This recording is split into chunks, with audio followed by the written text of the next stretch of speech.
guys, welcome back to those who have watched a couple of videos before or have seen any material from me. It's good to have you back. I'm Chinisani, and if you're new to the channel altogether, welcome as well. And as you would have seen, this is basically about my experience in my second trimester. The laughing says it all, and it's been a beautiful journey. And I can imagine if you're watching right now, it basically means you're either expecting, planning to get pregnant, or you're just looking to get more information on the journey, which is great. The more information you can get, the better, because it's a beautiful journey. It's a journey that is very peculiar to each person. So yeah, let's just dive right into my experience, which, to be honest, was beautiful. The second trimester was beautiful relative to the first trimester. I hope you would have seen my first trimester video. And with that one, I'll leave for you to watch the video to get the full experience I had pertaining to that. So I am currently in week 29 of my pregnancy. So I literally just transitioned into my third trimester. Gosh, I actually can't believe it. I did not think time was going to fly by so quickly, but it has, and it's I'm in awe of the experience. I'm in awe of what's happening and how it's changed me as a person, how it's transformed me. And my biggest takeaway from the second trimester is that it's beautiful. You get all the beautiful glimpses of pregnancy. You get the glow, which is what it's called in mainstream media. The glow being, for me, I had and I believe I still do. I've never really struggled with my skin in terms of acne or any form of breakouts, really. And it was exacerbated by the second trimester. I found my skin has been very clear. It's been very smooth, very bright. And perhaps I need to acknowledge the fact that I do moisturize a lot. I do try to moisturize as much as possible. I don't use any particular products or special products. I just use normal lotion. I use Nivea. I use, even for my sunscreen, I use Nivea sunscreen SPF 50 if I'm not mistaken. So that is what I've been doing. I bath twice a day without fail. Sometimes I feel like showering 3 times a day, and when I feel like that, I go for it. Particularly now that it's summer, I feel I'm getting a bit hot and the weather is a bit much for me, so I do that. I think that could have probably contributed to my smooth skin. So yeah, that's one of the big takeaways where skin or appearance is concerned. I definitely have put in majority, if actually not all of my weight in my second trimester, because in my first trimester I wasn't able to eat. My first trimester, I literally had to force things down. I couldn't finish a single egg. I could not finish a bowl of oats or anything. I could not. So I found my appetite came back in my second trimester, which has been a bit of a battle, because I'm now finding I have to contend with, am I probably eating a little bit too much? Am I being a bit indulgent here and there? Which I am sometimes. I try not to be too strict and too, I don't know, I try not to overthink it, but I also try to be realistic about what my body needs. I've been doing a lot of reading from the material that my midwife gives me from the internet, watching other videos such as these too, particularly from people who are well informed in the space, be it doctors, dietitians, to try and find out what the best foods are for whatever stage I am in. So I've been eating a lot of leafy greens, I've been eating a lot of lean red meat, and plenty fruits, plenty veggies, trying to limit my starch or carbohydrate intake. I have not cut it out altogether. I can't. I don't think that would be practical. But I try not to indulge too much where that is concerned, particularly the ultra processed stuff. So the likes of fries, bread, and all that, which my husband loves. So it's a bit of a tussle, because I'm finding I have to practice a lot of restraint, where he's there having fries and I'm there having a salad, and I'm like, can I please have one turns into 10? And I believe that is okay. And I think the more you restrain yourself and abstain 100%, I don't think you would enjoy the experience as much. So I try to have a bit of a balance. So yeah, that's what I've been doing in terms of food, and I've been finding I'm needing to drink a lot more water. Normally, I'm the kind of person who does drink a lot of water. Like outside my pregnancy, I would drink probably at least 2 liters. Now I have to drink 3 or more. And that's expected from the reading I've done. It's expected because the amount of blood, even the volume of blood that you have in your body increases to supply and maintain Barb and I. So I take it that's normal, and it's expected. The thirst is real. Like when I'm thirsty, it feels like the world is going to end and I need water now. So I try by all means to have a water bottle with me, which is something I found really helps with my intake, with, you know, curbing the thirst as well, and just ensuring that I don't get the headaches, because apparently when you drink more water, you are likely to avoid the likes of headaches or whatever else might come with that. And the hunger pangs are also very painful. I find having meal prepped either during the week or during the weekend whenever I can, and having some things frozen already in the fridge really helps, because then when I'm hungry I can just easily warm up something. Because the hunger I've experienced in pregnancy, you know how babies cry and you're like, you don't really understand the reason behind the cry. I believe I got to understand it the past 7 months. The hunger is painful. The hunger is excruciating. It comes from the pit of your stomach and you don't even know what to do. You want food now. So I've been trying to listen to that and to just be attentive to my body. Whenever I feel hungry, I don't ignore it. And sometimes it doesn't necessarily have to be a fully fledged meal.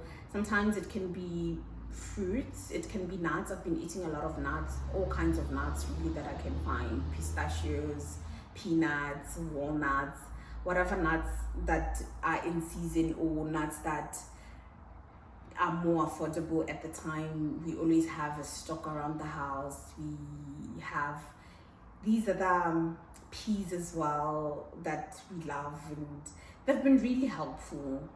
And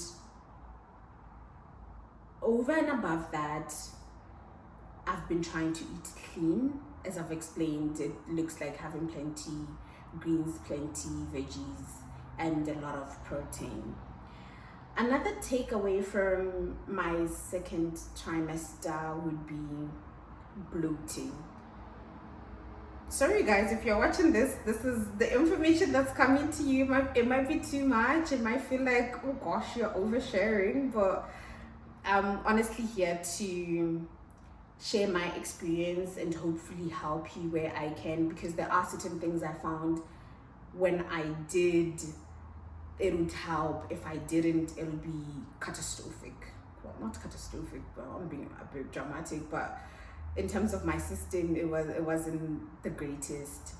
So with bloating, I did not have that problem in my first trimester. And actually, I could say the first 4 months of my pregnancy, my system was the total opposite because I was nauseous, I was sickly most of the time, I needed the bathroom more of the time to expel, yes. But in my second trimester, majority of my second trimester, so from month 4 to now, I'm actually still experiencing it. I've found there were instances I'd experience bloating, and the manner in which I then realized I could avert it was eating a lot of fiber. Eating a lot of fiber, it was in the form, and it's still in the form of what I've mentioned, a lot of vegetables, a good amount of fruits, not too many, because apparently with fruits you can overdo it because of the sugar aspect of it.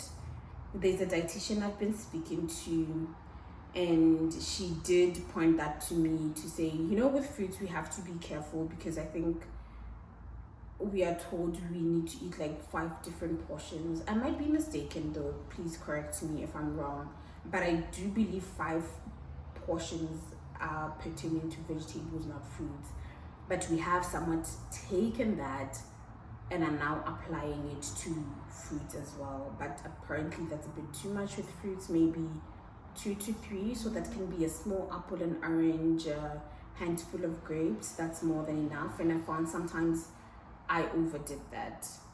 And I eat plenty fiber in the form of whole grain foods, be it brown rice, quinoa, what else? I eat a lot of legumes, I eat sweet potatoes and a lot of beans.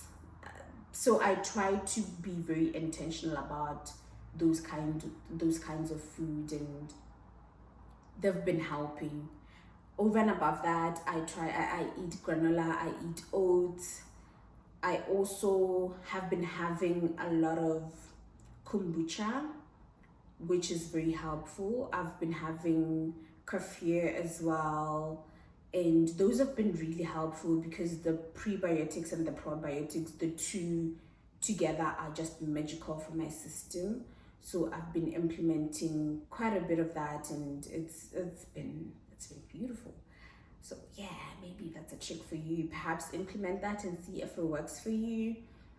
You could be from a different culture, and you could have in your own diet something else that could work for you. Not sure what it is, but do some research where that is concerned. But those are the things that I found have been really helpful. Plenty water as well has been helpful for me, and exercise. Guys, I honestly can't recommend exercise enough. There are days when I skip and I can feel the difference almost immediately. So what I try to do, I've been following, there's a YouTube channel, it's called Pregnancy and Postpartum TV. Please follow her. She's amazing. She's experienced pregnancy herself 3 times, if I'm not mistaken. She's a dietitian, so I believe she knows what she's doing. But in as much as that's the case, do talk to your doctor, do listen to your body. We are different. And my experience, like even with her exercises, there are instances where I somewhat have to tweak it a little bit because it's not working for me, or there are instances where my hip hurts or whatever the case is, and I have to do something different, and that's perfectly fine. The most important thing is to listen to your body and not be disgruntled or be mad at yourself if you're not able to do that which she does.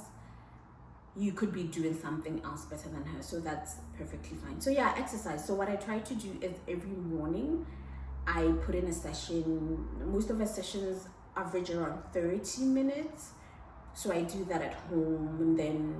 And then during the day as well, because I work a desk job, I try to move as much as possible. I try to sit down maybe for 45 minutes and then move, and obviously go to the bathroom. I've been going to the bathroom so often, guys. My bladder feels like it's just exploding every second. even after coming back to the bathroom, from the bathroom rather, I feel like I need to go back. And sometimes I'm just laughing at myself. I'm like, "Ew, this is not practical.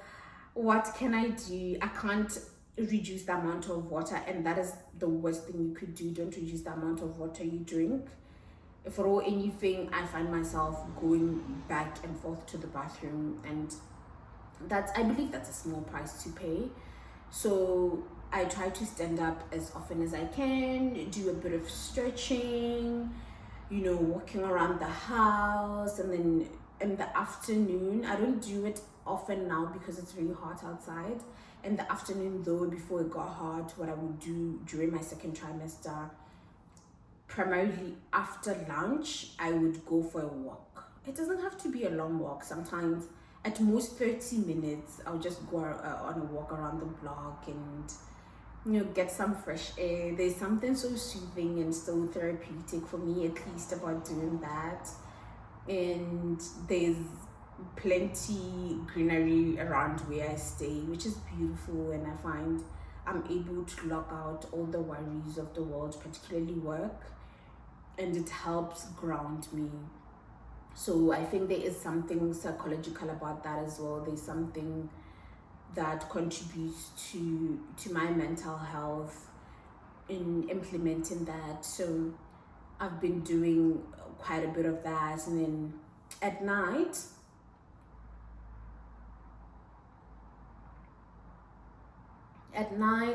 just before bed, an hour or so before bed, I do a couple of stretches.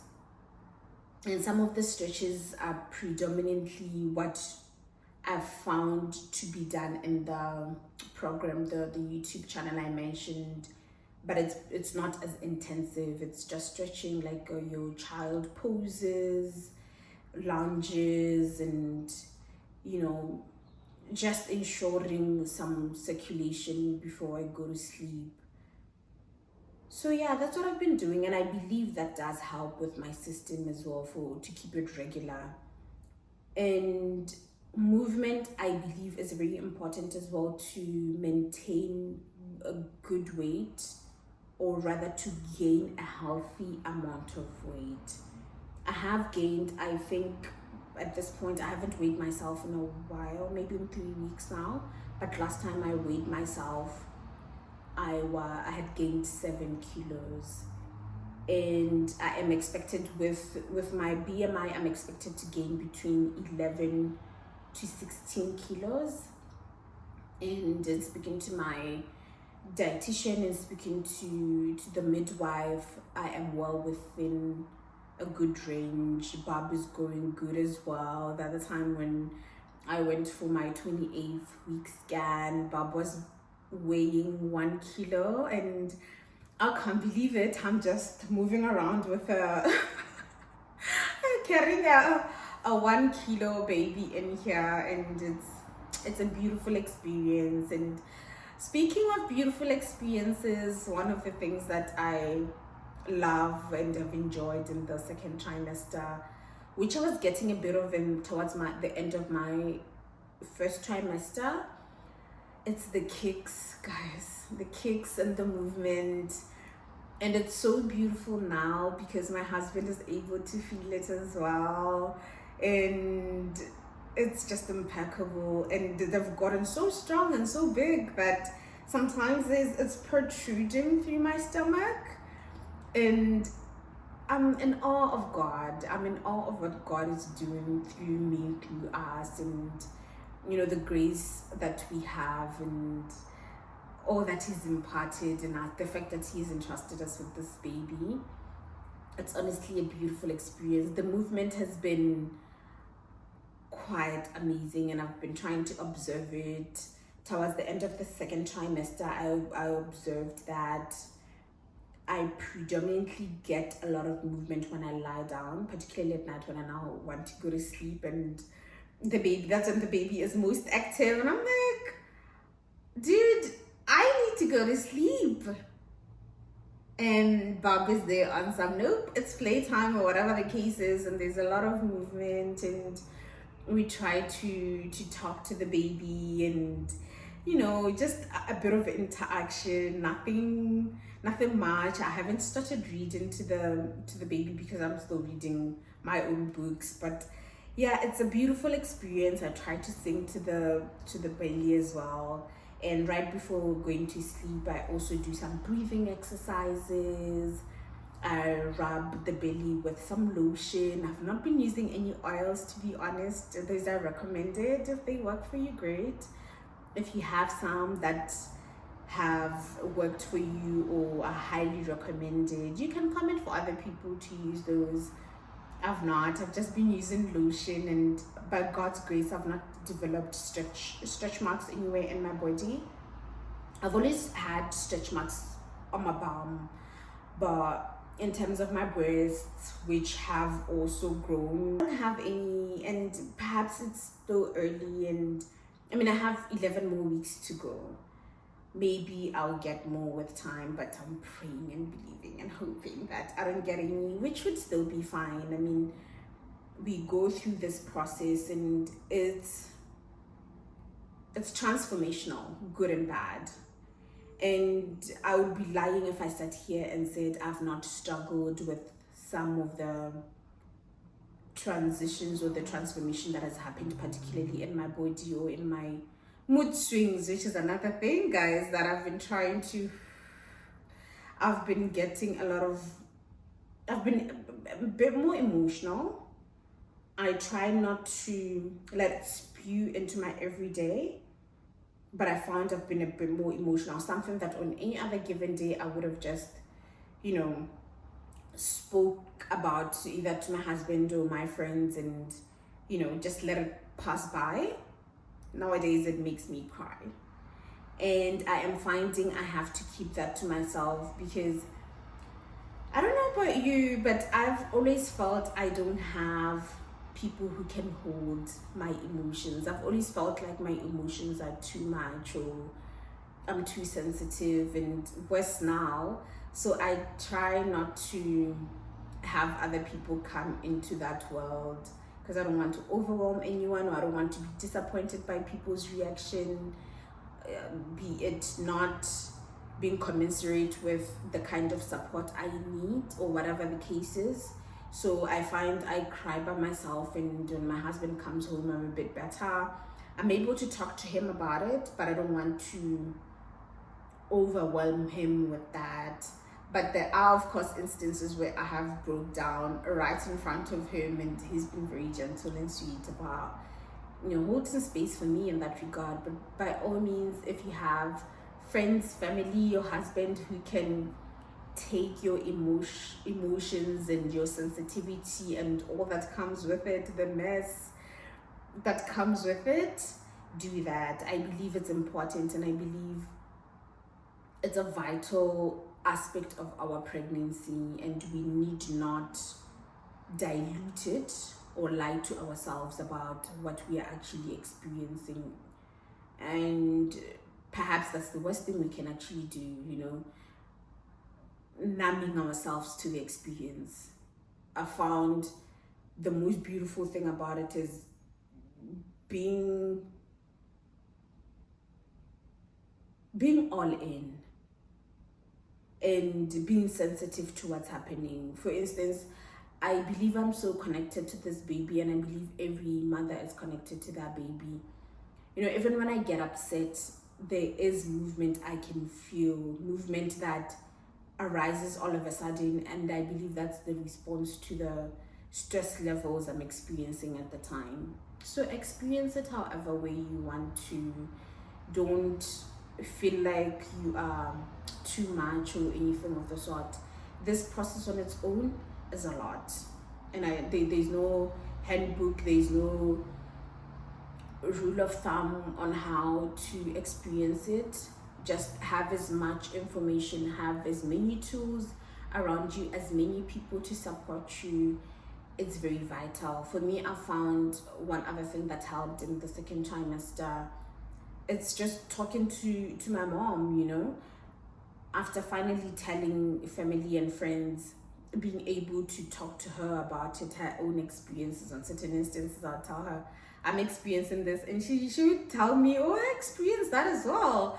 And the last time she had a baby was like 27 years ago, but she still remembers those. And you know, the ability to share in on that experience with her is beautiful, and the ability to know that I'm not the only one going through it is beautiful. And as much as I'm not sharing 100% of it, but having that platform, having that ear, that shoulder to lean on, it's very vital. But just to go back on the stretch mark issue, apparently with that one, guys, be kind to yourselves. Apparently with that one, it's mainly genetic. You can ask your mom, your sister, or any family member to find out, and not beat yourself about it. I find a body image for us, particularly as women, it's a huge thing, and body dysmorphia there with it. I've struggled particularly with the weight gain. I remember the first time I spoke to my dietitian and I told her I wanted to gain at most 10 kilos. And she was so shocked by that figure, and she asked me why 10 kilos. And the only reason that number made sense to me was because gaining 10 kilos would basically have me be the heaviest I've ever been in my life. And in my head, that's all I could tolerate. But that's not how it works in pregnancy. Some people will, of course, gain less, some will gain more. But whichever it is, if you have done the best you can, that is what's important. And I found I look at my thighs, or I look at my belly, and I wonder, will I ever go back to the way I was? Even if I don't, it's fine. And then Bob starts kicking, and it reminds me that there's a greater purpose, and there is a bigger reason I'm doing this. And to be honest, I believe it's all worth it. Let's be kind to ourselves. Let's give ourselves a lot of grace and, you know, kindness. We really need that from, if you can get it from friends, get it from friends. But I believe the most important one is that which comes from you, and your ability to soothe yourself through the process, to be very gentle with yourself, which is why it's important to gather as much information as possible. Another thing I experienced during the second trimester, oh gosh guys, this is a lot. This might be a longer video than I anticipated. But another thing I experienced was a bit of struggle sleeping. And with pregnancy, from the research I've done and from my midwife, you might be told differently. But please gather as much information as you can, talk to your doctors. But for me, it was recommended to sleep on my sides. And the emphasis rather was on the left side. And I've not always done so. So I had a bit of adjusting to do where I was concerned. And I would find in certain instances I wake up during the night and my hip is painful, or I'm just not comfortable. So I'm having to do a bit of adjusting where that is concerned. I still haven't bought a pregnancy pillow. I know I should have a long time ago, but I think I'll get one in the next couple of days, because it's getting, the bump is getting a lot heavier, and I'm not getting as much rest as I should be. I wake up quite a number of times during the night, mainly to go wee. And then when I wake up, I find I'm in so much discomfort. I have to do a bit of stretching before hopping off bed. Oh, there's no hopping off bed anymore. I have to roll off bed. So such things are important to implement. And yeah, and I think the stretching that I do does help as well before bed. And I'm finding I get some leg cramps. So usually what I would do is, when I would wake up, the first thing I would do is stretch, like stretch my legs, stretch my arms. And now when I do that, I get leg cramps. So I have to be more gentle with it. It's not sudden movement as it used to be. So I have to be a lot more gentle with that. And yeah, with the sleeping, that's about it. I've been getting some hip pain, as I've mentioned, so movement is a bit of a challenge. But I'm finding drinking plenty water, because apparently it does help as well. Yes, I have found that it does help. But I found movement is the most important thing. Just standing up and stretching and moving about, as I've already alluded to, does help. And not crossing my legs. Actually, this position that I'm in right now is not good, because it's getting in the way of blood circulation.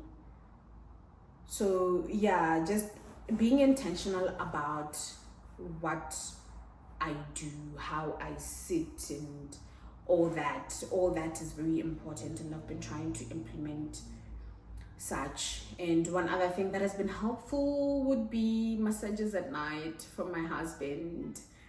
And if I could, I'd probably get those 3 times a day, but that's not practical, is it? Isn't it? I don't know. If I could, I would. But yeah, that has been very helpful. I find I'm getting a bit more swelling now in my legs, on my legs. Which is it, guys? But yeah, the massages have been really helpful, and movement, like I said, like taking baths, and yeah, sleeping has also been very important. I try to do at least 8 hours, and sometimes I find I have to nap, and that's been beautiful as well. The good part is my work allows me a lot of flexibility, so I'm able to nap sometimes and then work a couple more hours past knock off hour. And I am only finding I have to buy new clothes now that the belly is properly protruding, and most of my clothes are no longer comfortable. One thing I find I did wrong was I continued wearing some of my clothes, and some to a certain extent forcing them, where I would even see lines on my belly. I don't think that's good. I think it's good to wear loose clothes. When I'm wearing loose clothes, I feel amazing. Like, I feel so good. So I've been trying to wear more of those and buy a bit more of those. So yeah, I'm also finding I'm nesting a bit. I want to, rearrange the whole house and prepare for the baby, but it's unfortunate because we are having to move apartments. We are currently in search for an apartment, so I can't really nest to the fullest.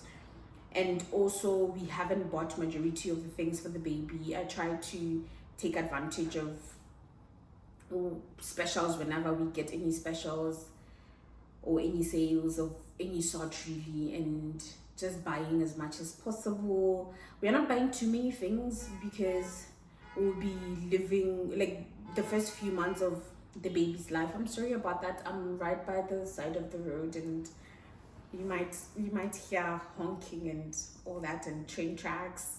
But yeah, I'm trying not to overbuy, because we'll be, for the first 6 months or first year of the baby's life, will be in Australia and in Botswana. So some things I'll buy here, and then some things I'll buy back home. So yeah. And the final thing would probably breathlessness. I'm only starting to experience it now. I predominantly experience it when I'm exercising. Like, things that used to just stretching, sometimes I find I'm out of breath. And I'm like, oh really? I'm out of breath already, I'm sweating already. But it comes with the territory. I mean, Bob is taking majority of space in here, probably squashing my lungs and, getting in the way of this, that, and the third. And it's okay. It's a small price to pay, isn't it? So there's that. And yeah, guys, I just thought to give you an update on the second trimester. To be honest, it's been beautiful. I've just been enjoying connecting with the baby, and I think it's important to do so where you can, however way you can, whatever that looks like for you. I've been trying to be very intentional about giving the baby time, particularly when I hear movement. I pause everything, like all electronics, whatever sound is around me, and I just try to talk to the bump. It might be too weird or too, I don't know, too much for other people, but that's what I found has been helpful. I'm not sure if it's impactful on the baby, but I know it's impactful on me, just having that connection with the baby, and the ability to know when they're going to start moving, the ability to actually have them respond in certain instances just from hearing my voice has been very beautiful for me, and it's been very reassuring for me. Like I said, it's not all roses and it's not a walk in the park, but having those moments when I feel emotional and I can feel the baby kick or move, it's beautiful. There is a level of reassurance that I don't think I can get anywhere else but from the baby. Or when I'm worried and there isn't as much movement as the previous day, and I start talking to the belly and the baby starts moving. I mean, it can only be God, right?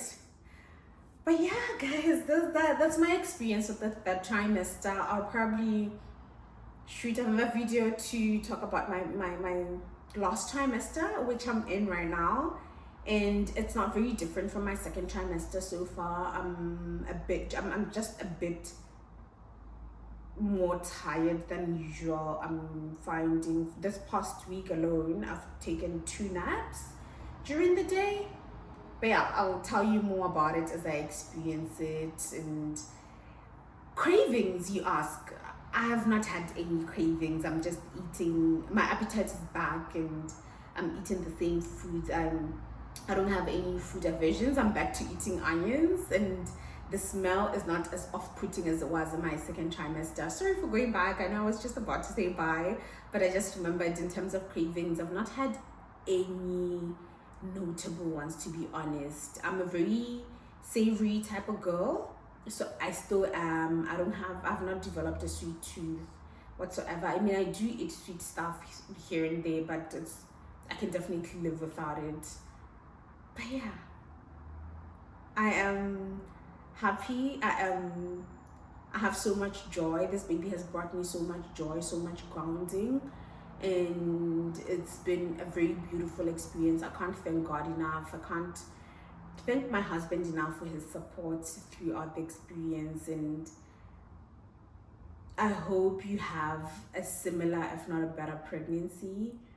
I pray that you get that baby. If at all you're still trying, I hope you are able to conceive soon.